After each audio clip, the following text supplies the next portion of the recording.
Joining BYU Sports Nation from the nation's capital, Tarik El-Bashir, Washington Redskins insider for Comcast SportsNet Washington. Tarik, you had an opportunity to watch rookie camp and notably Cody Hoffman firsthand along with a bunch of other rookie guys. What was your first impression of BYU's all-time leading receiver?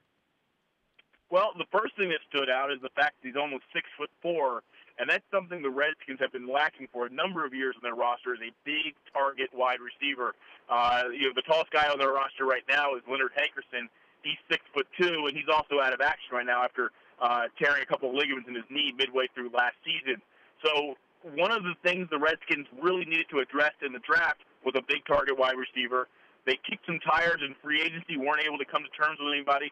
So, I would say Cody Hoffman, his size certainly puts him in the running for a spot on this roster.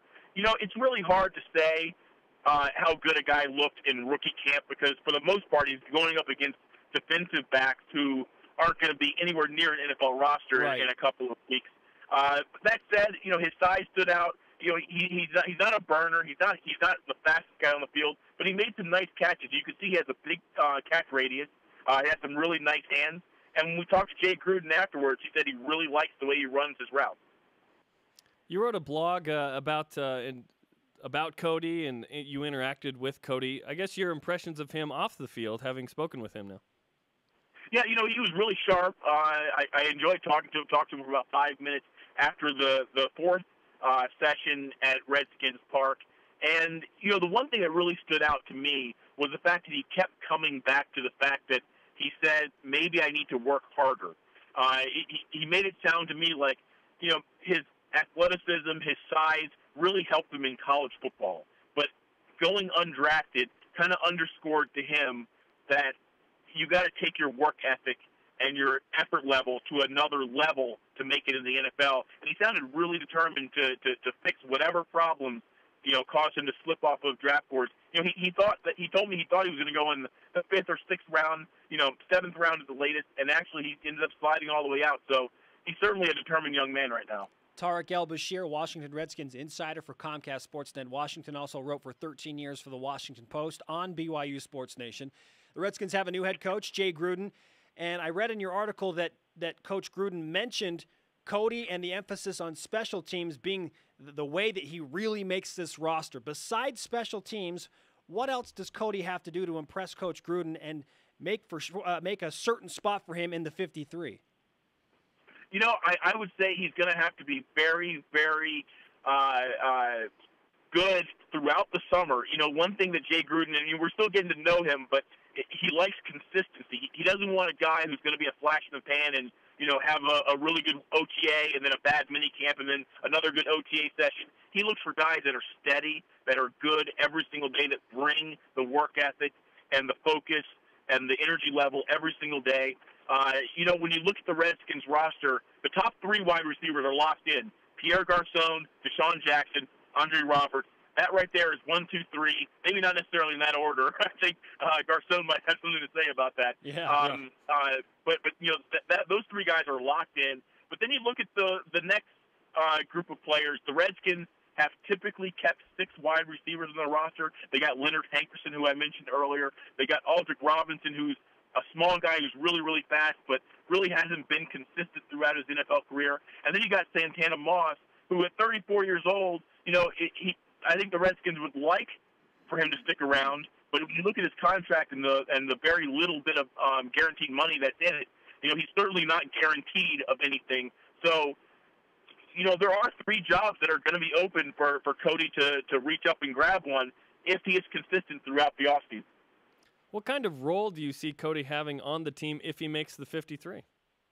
You look at his production in college, and, the receptions jump out at you, the yards jump out at you. Those are all BYU records. But it's those 33 touchdowns that I think make everyone's eyebrows raise a little bit. Because when you look at the Redskins, they're going to be transitioning from a run-first team to a more balanced team under Gruden.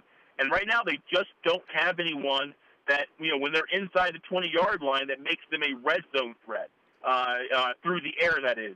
So I would say, he would be that guy who would be, lurking in the corner of the end zone or somewhere around that goalpost, looking in the back of the end zone to catch a pass, use that height and that leaping ability to go up and get the ball. No question, Cody Hoffman is a red zone target. We're talking with Tarik El-Bashir of Comcast SportsNet Washington on BYU Sports Nation. I read the other day that Mel Kiper, in one of his insider articles from ESPN, said that Cody Hoffman could potentially, because of his size, slide over to maybe play tight end. Is there any chance that because he's so big that he would fill that role for the Redskins?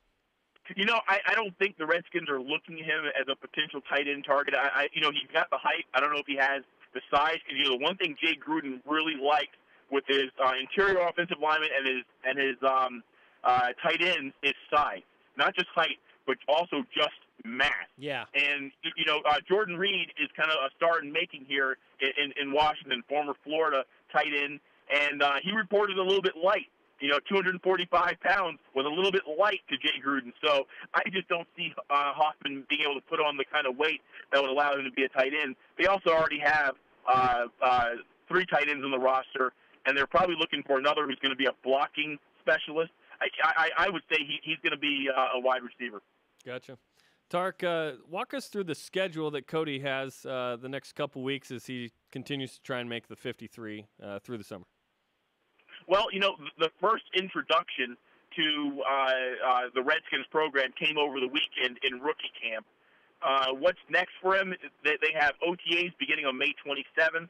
That's when all of the veterans are going to come in there, and that's when you're really going to get a look, if you're Jay Gruden and your general manager, Bruce Allen, what he can do against NFL corners, against NFL safeties, running some more sophisticated routes. The one thing about rookie camp is not only are you going up against guys who aren't going to be anywhere near the league, you're also inundated with information. The one thing that Cody told me was, man, this is a grind. It's classroom, it's workout, classroom again, practice, then back to the classroom. He tried to learn so much in the span of 72 hours. A lot of players were out there thinking and not reacting. By the time he gets to OTAs on May 27th, the thinking has to be over. It's got to be about reacting. He's going to have to be sure in his routes. He's going to have to know where he's supposed to be, when to cut off routes, quick in and out of his breaks. If he's not thinking anymore and he's now reacting, he's going to get a chance to show him what he can do. And the other big question is, we saw what he could do against tryout cornerbacks. What can he do against D'Angelo Hall? What can he do against Brandon Merriweather? What can he do against a second-round draft pick from last year, David Amerson? That's when you can really measure how far a guy needs to go in order to win a job on this roster. He's going to be one of, I would say, 11 or 12 wide receivers invited to training camp. That's a 90-man roster in the NFL. But then they're going to go from 12 to 6 at some point before that first game. And so that's a lot of guys who are going to get cut. If he's 5 or 6, I think he's got a very good chance of sticking. Tarik El-Bashir, Redskins insider for Comcast SportsNet Washington, joining BYU Sports Nation, talking specifically about BYU rookie Cody Hoffman and how he fits in potentially to that 53-man roster. You bring up D'Angelo Hall and the high-profile cornerbacks that the Redskins feature. How much of an opportunity will Cody have to compete against those guys in camp? Well, if you were to base it on the way camp was run under Mike Shanahan, and of course now it's Jay Gruden, so we don't really know exactly how much time he's going to give to the fringe players. But I would imagine that, based on my conversation with Gruden, he's really intrigued. He really wants to see what this kid can do. It's one of those things where he's got to make a strong first impression. If he goes out there on day one of training camp, makes a couple of nice catches, shows, and that's when the entire front office is going to be out there evaluating, shows them that he can hang, I think they're going to give him every chance to play his way onto or off of this roster. He's not going to get as many reps as Deshaun Jackson, Pierre Garçon, and Andre Roberts. We know that. The Redskins are getting those 3 guys ready to take on, a major role with the Redskins, starting in early September. But you know what? History has shown that you need that 4th, 5th, and 6th wide receiver as well, especially if, they have a special skill set. And we know, as we were just saying about Cody, it's that red zone target, it's that size.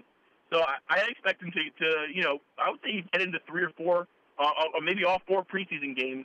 A guy like him is probably going to get his biggest run in games number 2 and games number 4 in the preseason. Because, number 4 is where the Redskins are really evaluating those last few guys to make the roster.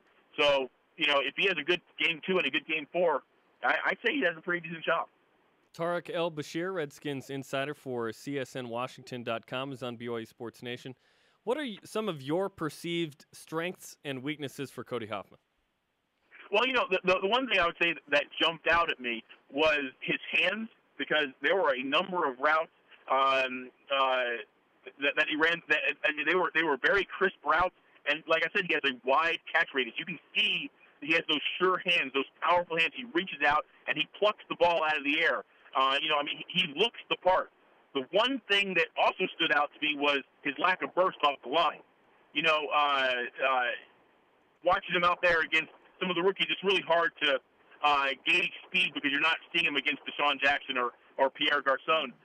You're not able to compare him against Pro Bowlers, but it still stood out a little bit that he doesn't have that suddenness, that burst, that twitchiness that everyone talks about that would make you a surefire player in the NFL. But you know what? There's a guy here named Art Monk who made a very long, distinguished career for himself in Washington. He wasn't the fastest guy either. All he did was catch touchdowns. So, every single year there's a couple guys who not only are surprises to make the roster, then they become surprise contributors during the season. So, with a strong training camp, I know the Redskins like him. It wouldn't be a surprise to see him make it. Tarik, given that Jay Gruden likes the big physical receiver with that wide, rangy target area, does this benefit Cody more for him to be on the Redskins than a number of other NFL teams? Absolutely. Because, like I said at the outset, the one thing this roster does not have is a tall wide receiver. Their tallest guy is 6'2". And the one thing that Gruden has made very clear in all of his in all of his press conferences is the fact that he wants to find somebody that he can develop as his big target wide receiver. They didn't get one in the draft. They didn't get one in free agency. That's still a need on the roster. So, just coming in, you look at the 11, 12 guys that are currently on the roster at wide receiver, the one thing that jumps off the page is Hoffman at 6'3.5". That certainly is going to help him over the other fringe guys who are battling for one of those last jobs. Tarik El-Bashir, Redskins insider for Comcast SportsNet Washington. Great insight on Cody Hoffman. I dare say we'll probably be bothering you again sometime during the summer and in the preseason, if that's okay. Anytime. You may call anytime, guys. Thanks. All right, Tarik. Thanks so much.